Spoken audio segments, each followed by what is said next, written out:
Praise the lord.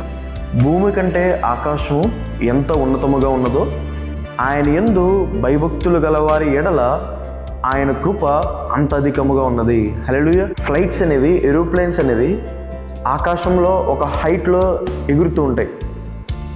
స్పేస్లో rockets అనేవి ఒక హైట్లో ఎగురుతూ ఉంటాయి. దాని తర్వాత ప్లానెట్స్, గ్రహాలు ఉండే హైట్ ఆకాశంలో ఒకటి ఉంటుంది.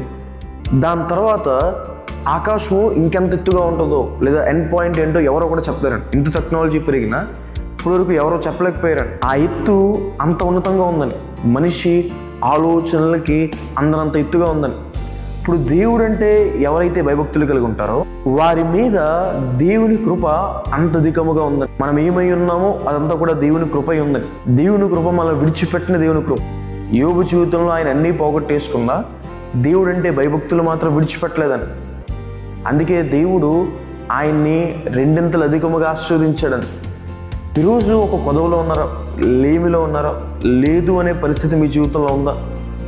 దేవుని వాక్యం సెలవిస్తుంది, దేవుడు అంటే మీరు భయభక్తులు కలిగి ఉంటే దేవుడు మిమ్మల్ని అధికంగా ఆశీర్వదిస్తారు.